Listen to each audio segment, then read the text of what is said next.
दैव चली भैले अबरी बनिया रे चौपाई नगर माया कपड़ा पीनावे रे बनिया रे चांद सौदागर रे दैवा कपड़ा पीनावे रे बनिया रे चांद सौदागर माया।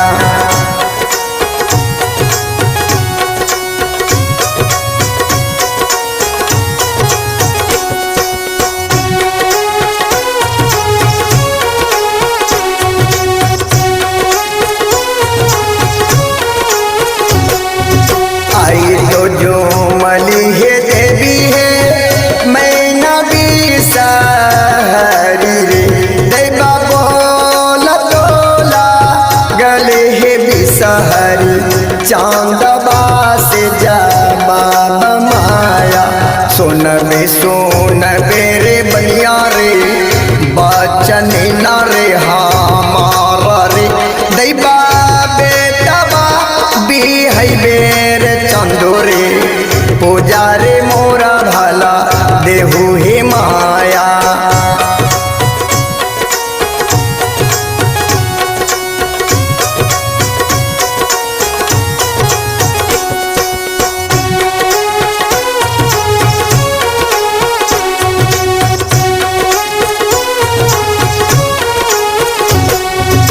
अरे दैवा मन क्रोध भैलो हो चांदो हो आज के भाला दिन रे दैवा हे मतवाली डांग हो चांदो हो ले लके बही आई माया भागी गईली अब हे देवी है पाँच बहन बिसहरी रे दैवा भागी गईली अब हे देवी पाँचों बहन बिसहरी माया।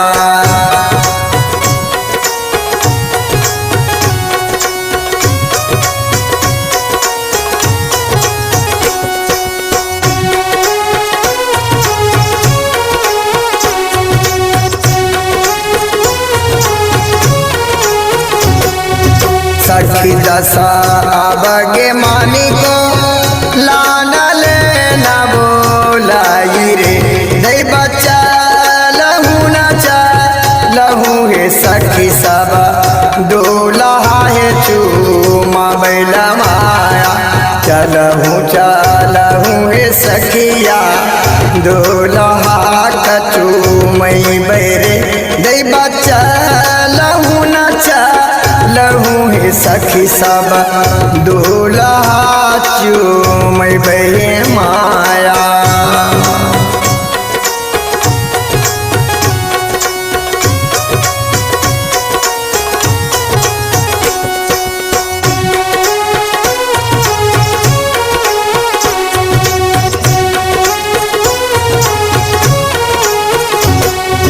पाँच फला अब हे मानी को डलिया मसाजा बैरे दैवा चौमुखा के दिया हे मानी को डलिया मसाजा बैरे माया पान रे सुपारी हे मानी को डलिया मसाजा बैरे दैवा दुर्भावना अब हे मानी को डालिया मसा जाबे हे माया।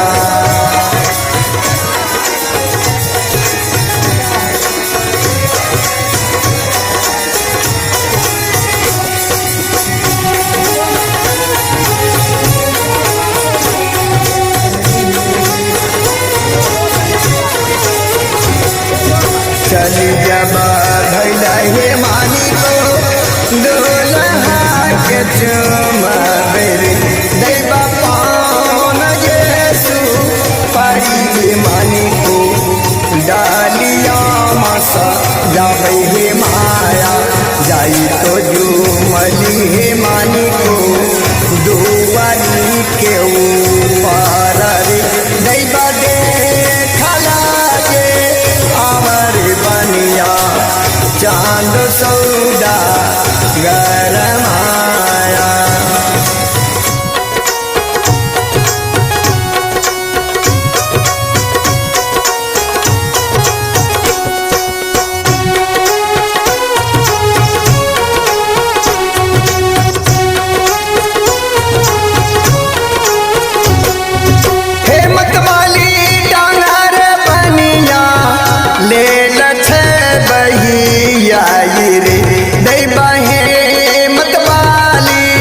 डांगर बनिया ले लछे बही आई माया भागी गईली आबर देबारे साखी साबा घर रे दैबा भागी गईली आबहू देवता माने को साहुनी माया।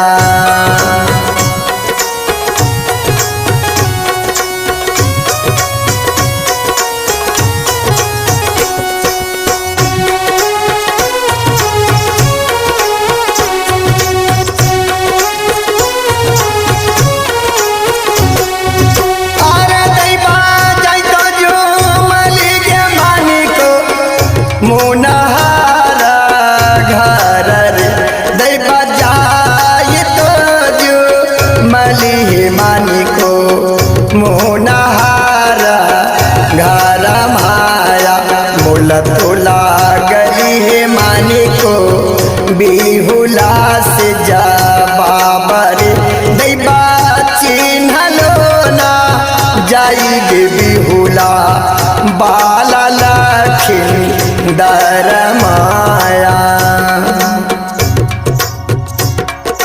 तो सज्जनों, जब माता मानिको ने अपने दुल्हा को नहीं पहचान सकी, मोनहर घर में बिहुला सोई थी, माता वहां गई और बिहुला से जाकर के कहती हैं कि बेटी मैं तुम्हारा दुल्हा को नहीं पहचान पा रही हूँ, इसलिए चलो बेटी दरवाजे पर। इसलिए आजकल जब बरियाती दरवाजे पर लगते हैं ना, तो बेटी को बुलवा करके और दुल्हा को पहचान करवाती है।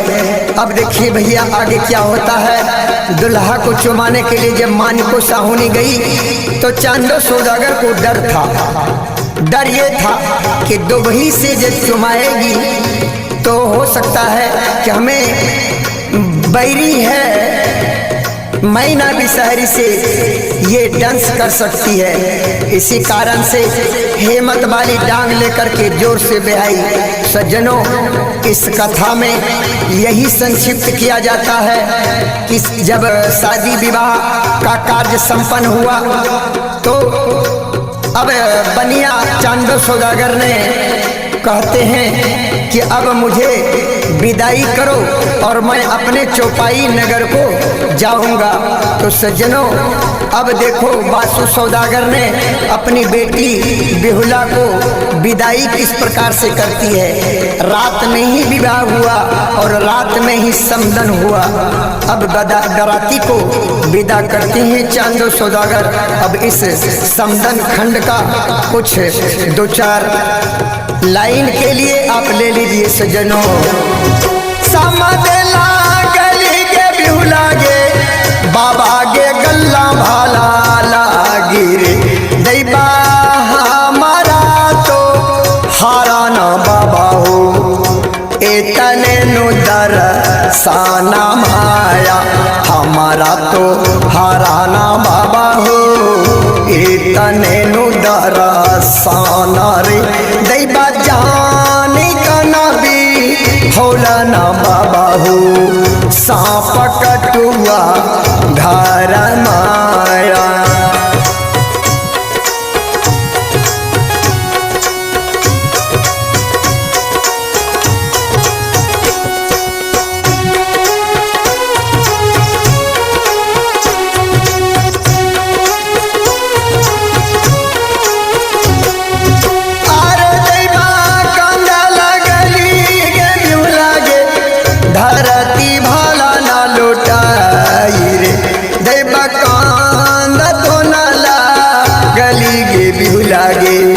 धरती माला न लुटाई होला ना बाबा हो सांप कटुआ घर रे दैबा जाने का नबी होला ना बाबा हो सांप कटुआ घर माया।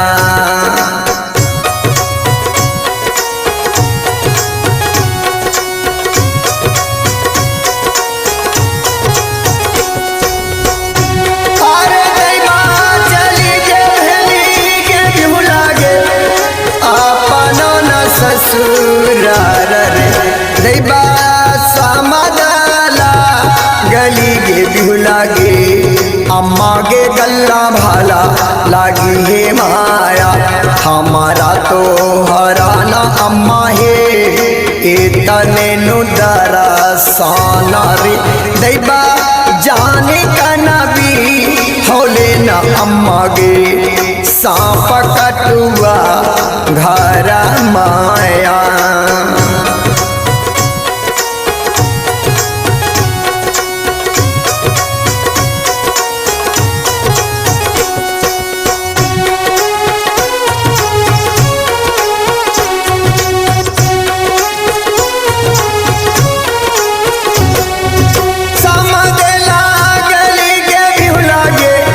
भैया गे गल्ला भाला लागी रे दैबा सामदाला गली गे बिहु लागे भौजो गे गल्ला भाला लागी हे माया हमारा तो हराना भौजो हे इतने न मुलाकात रे दैबा जाने का नबी होला ना भौजो हे सांप कटुआ घर माया। चली भैली आबगे बिहु लागे सखी के रो पासर दैबा चली भैली आबगे बिहु लागे सखी सब समी लैला हे माया।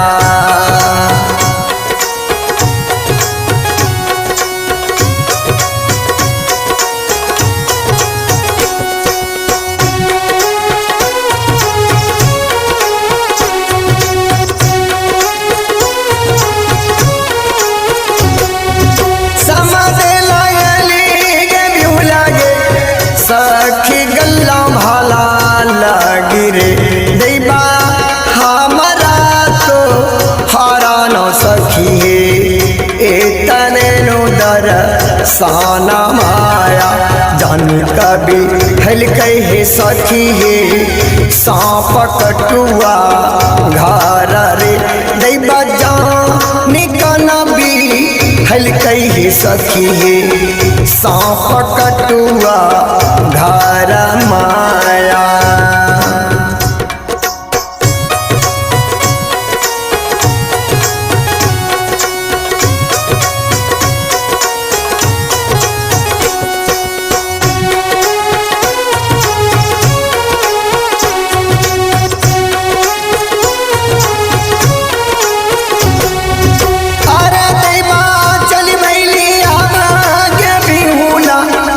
ससुरा के नगर रे दैबा कांदिए खीजिए गे बिहुला डोलिया में बैठली माया रोईता रोईता गे बिहुला गे आँखी का जरा दहलो रे दैबा भीगी गईलो आरू गे बिहुला गे आ चला के तोरा माया।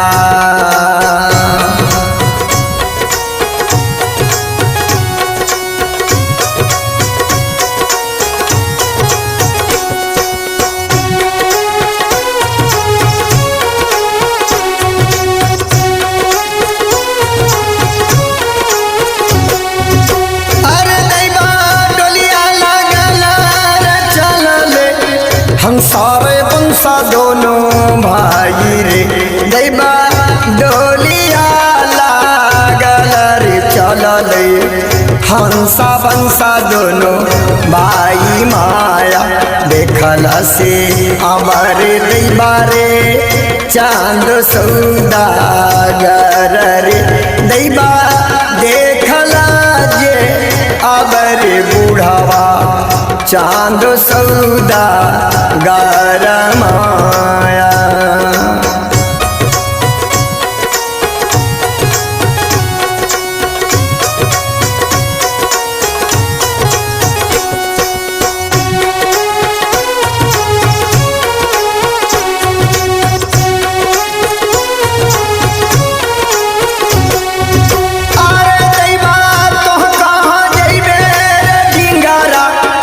समाधि के रो उतारे दैबा तो कहाँ जैबे रे डिंगारा समाधि के पोता माया।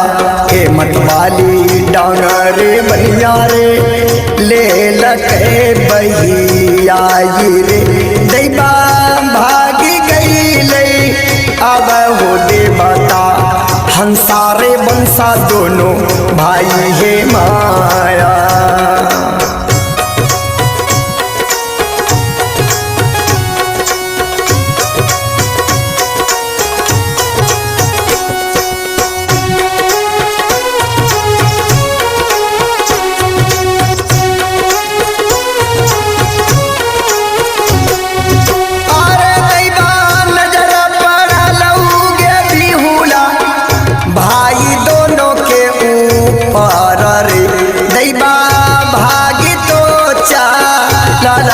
हंसा बंसा आपनो रे हलहे माया नाने गल्ला कांदारे कांदे दैबा बिहुला नर सुंदरी रे दैबा सहोदारा भाई रे छेले से हो नहीं संग साथ माया।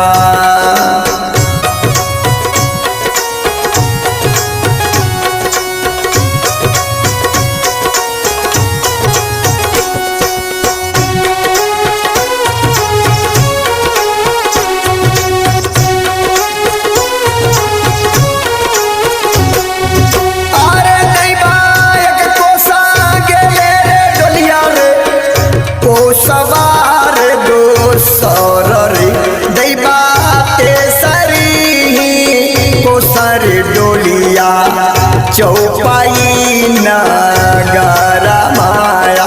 तेसरी को सम डोलिया चौपाई नगर रे दैबा रातिये सम दानर भेले राति भैले दी बाहा माया।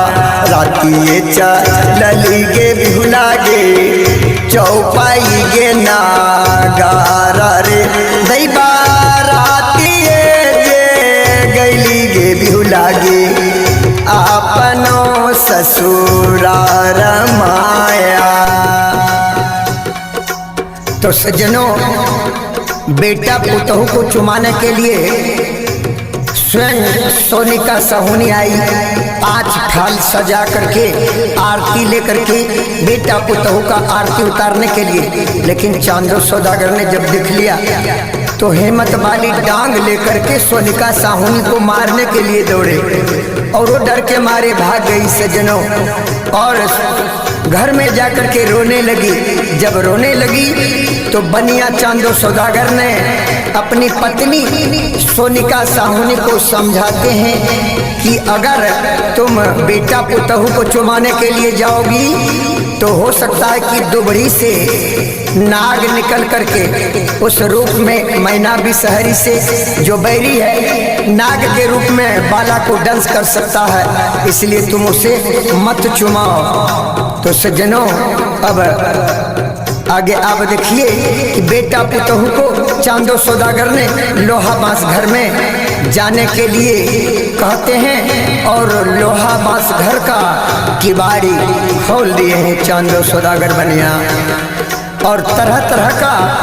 उन्होंने चौकीदार बैठा दिए हैं कि बाला पर किसी प्रकार की आपत्ति नहीं हो।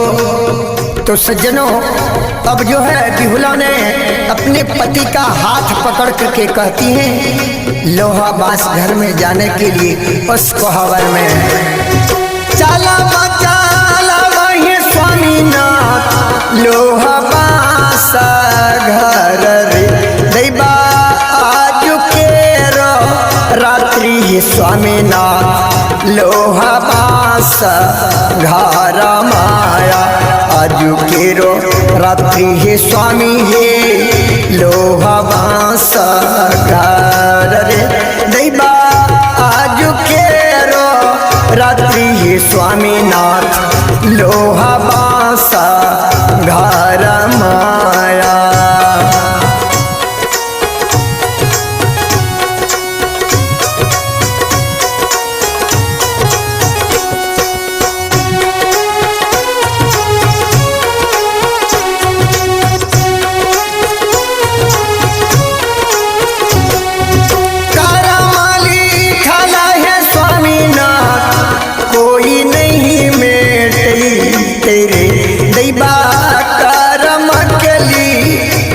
हे स्वामीनाथ केहू नहीं मिटते हे माया के बड़ा लगावे रे दैबा रे चांद सौदागर रे दैबा के बड़ा लगावे रे बनिया चांद सौदागर माया।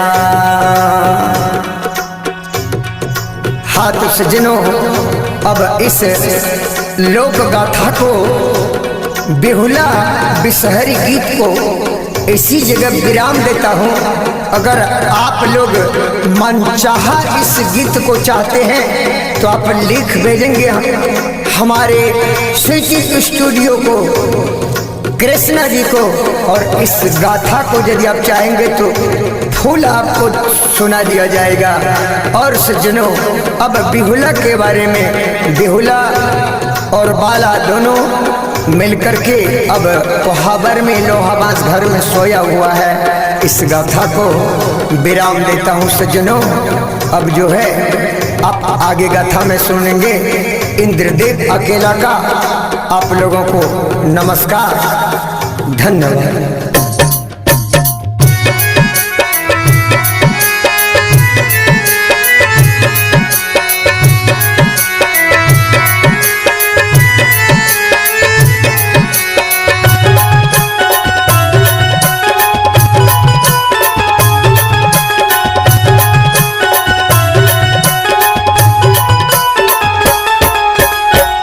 तो सज्जनों मैं इंद्रदेव अकेला आप सबों के बीच पारंपरिक गीत गाथा लेकर के उपस्थित हैं, जिसमें कि मनसा पूजा भारत के कोने कोने में होती है और बिहुला बिसहरी की कथा को लगभग सभी लोग जानते हैं सज्जनों।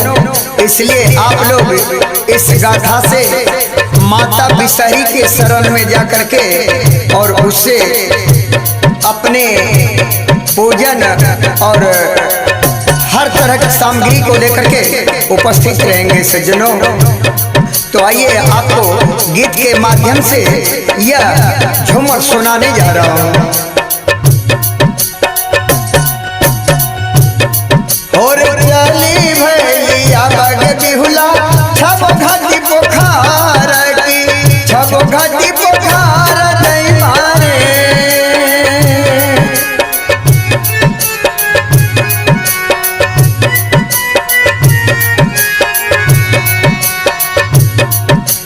एक को सगैली के बिहुला को सबा दो सार की, को सबा दो सारी माया है।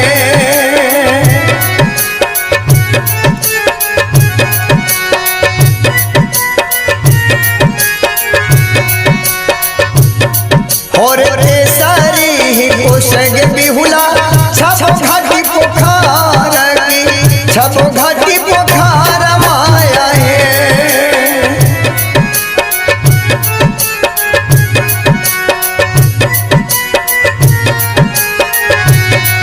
और जाई तो जो मलिक बिहुला छब घाटी पोखार की, छब घाटी पोखार देवा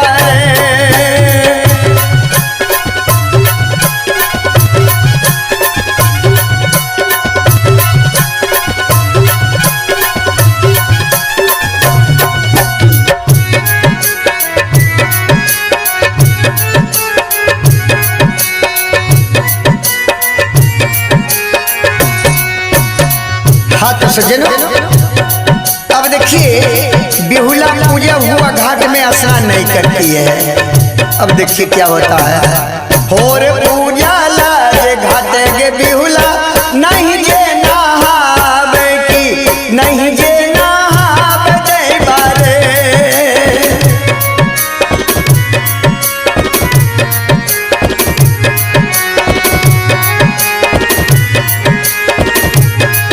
होर पूजा लाजे घाट के बिहुला नहीं जे नहावे की नहीं जे नहावे दे बारे।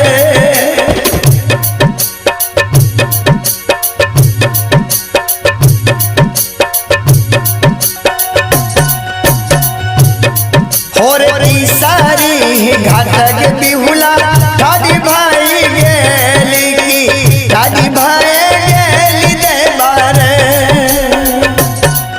होर पूजा लाज घाट के बिहुला नहीं जे नहावे की नहीं जे नहावे माया है।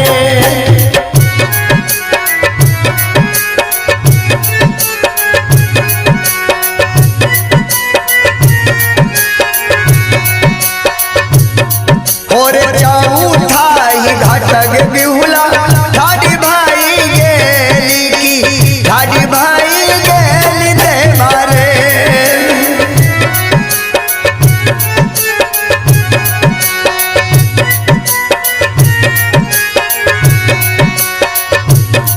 और पूजा लाजे घाट के बिहुला नहीं जे नहावे की नहीं जे नहावे दे बारे।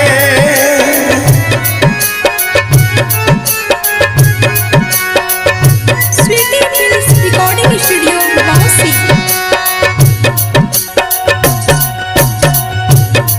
और पाँचा माही घाट के बिहुला ठाडी भाई गेली की ठाडी भाई गेली दे बारे।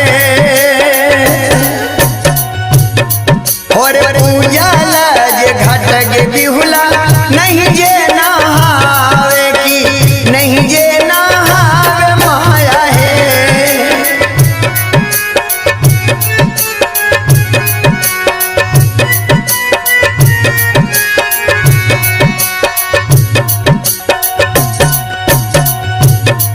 और छाछा माही घाट के बिहुला ठाडी भाई गेली की ठाडी भाई गेली दे बारे। और पूजा लाजे घाट के बिहुला नहीं जे नहावे की नहीं जे नहावे दे बारे।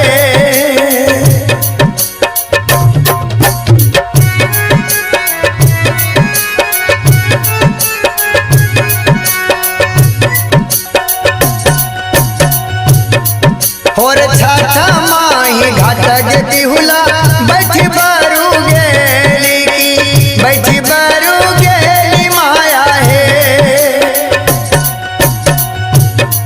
और देखाई तमाशा रे बनिया चांद सौदागर की चांद सौदागर दे बारे।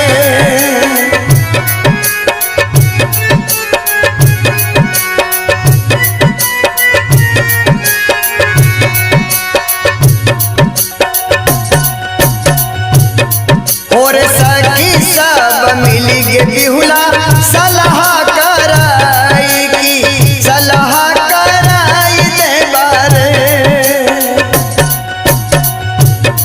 और कपड़ा ओहारा है सखी देहना घेराई की लेहुना घेराई दे बारे।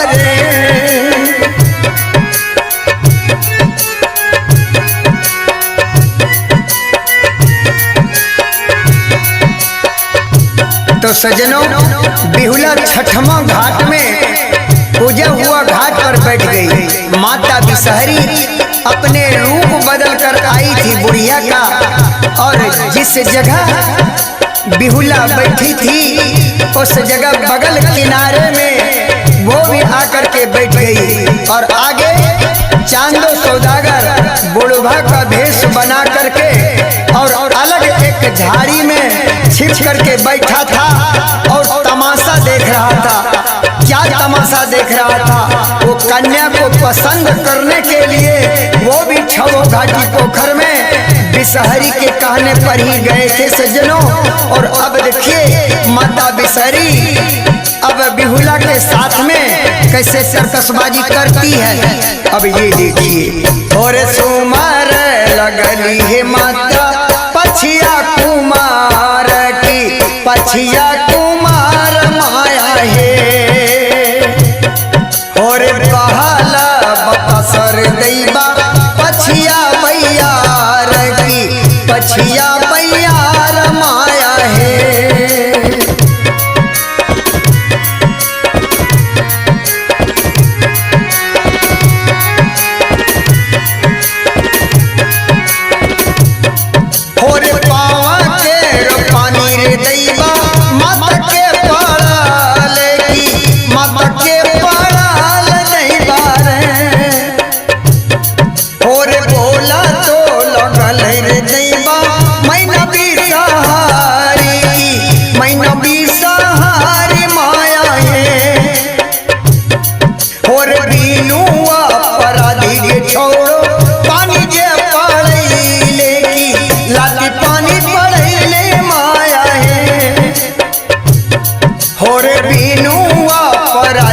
छोड़ो पानी जे पड़ैले की लाठी पानी पड़ैले दैबारे।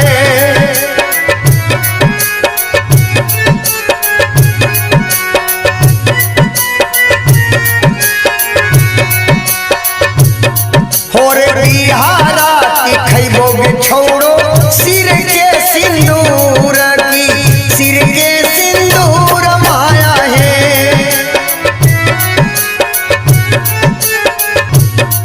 और बोला तो लगली है माता मैना भी सहारी की, मैना भी सहारी देवारे।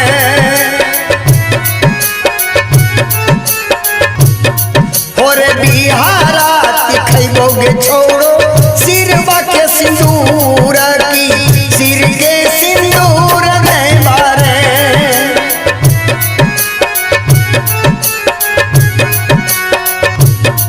होरे बारी राल होइबे गे बिहुला कोहवारा घर की, कोहवारा घर देवारे।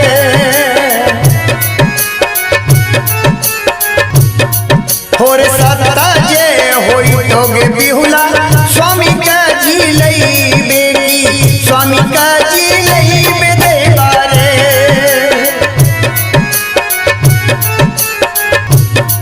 होरे सत्ता जिले बैगे बुढ़िया सिर के सिंदूर की, सिर के सिंदूर देवारे।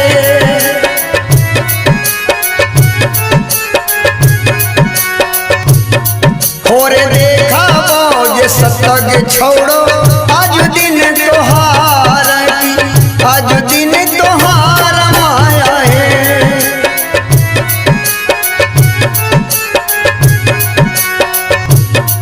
और यही सत्ता जिले बेगे बिहुला स्वामी जे आपान की, स्वामी जे आपान माया है।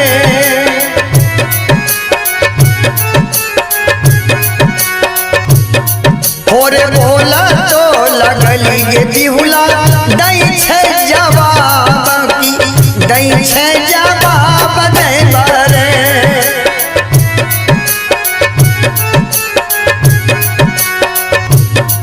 और छाबा तो महीना गे बुढ़िया जल में भासाबै की, जल में भासाबै माया है।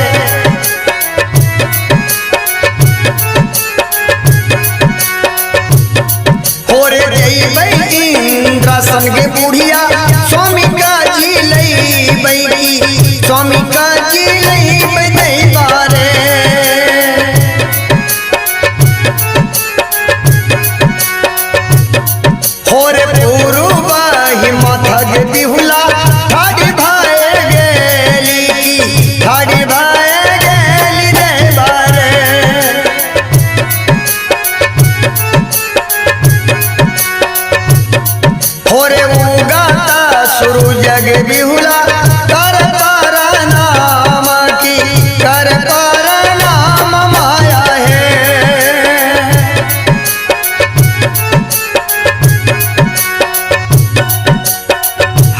सज्जनों, बेहुला ने चारों तरफ सभी देवी देवताओं का सुमिरन करके डुबकी लगाती हैं और माता बिसहरी ने जादू कर देती है।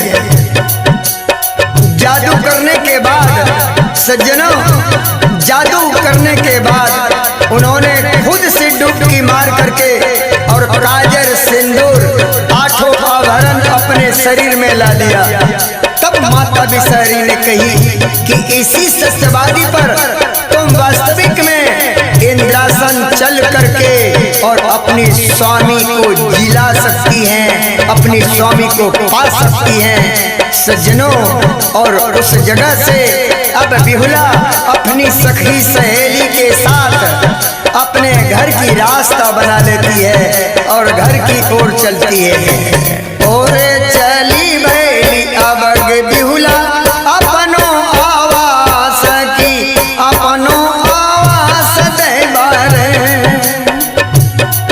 और चली भैली अब बेहुला अपनो आवास की, अपनो आवास माया है।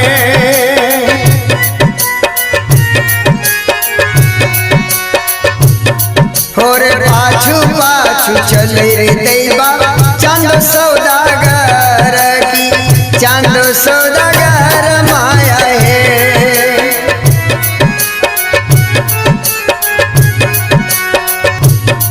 हो रे बोला तो लगल रे बनिया चांद सौदागर की, चांद सौदागर देवा रे।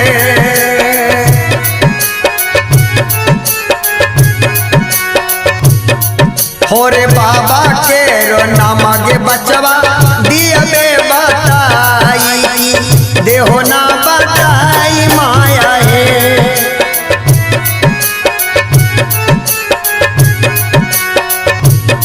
हो रे बोला तो लगली गे बिहुला दई छे जवाब की, दई छे जवाब देवा रे।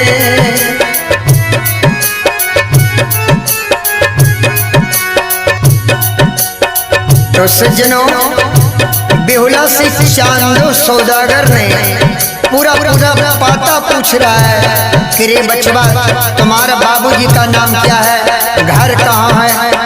बेहुला जवाब देती है कि रे बुढ़वा, हमारे बीच, हमारी बीच और तुम्हारे बीच क्या पुछारी है। मैं बासु सौदागर का बेटी हूँ, इसलिए हमसे पूछताछ मत करो, इसलिए कि मैं कन्या हूँ। तो सज्जनों, मैं इस लोक गाथा को इसी जगह विराम देता हूँ और आगे आप लोग अगला कैसेट में सुनेंगे इनकी पूरी कथा। इसलिए आप लोगों से मेरा नम्र निवेदन है कि इस कथा को सुन करके आप लोग जरूर कुछ लाभ उठाएंगे।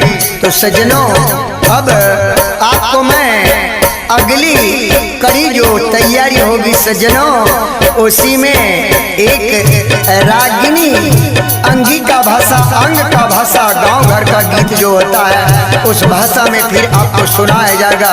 तब तक के लिए इंद्रदेव अकेला आप लोगों से सज्जनों, तमाम श्रोतागण से आज्ञा चाहता हूँ। जय हिंद, जय भारत। अगला कड़ी का अंगिका भाषा इस प्रकार का है, आप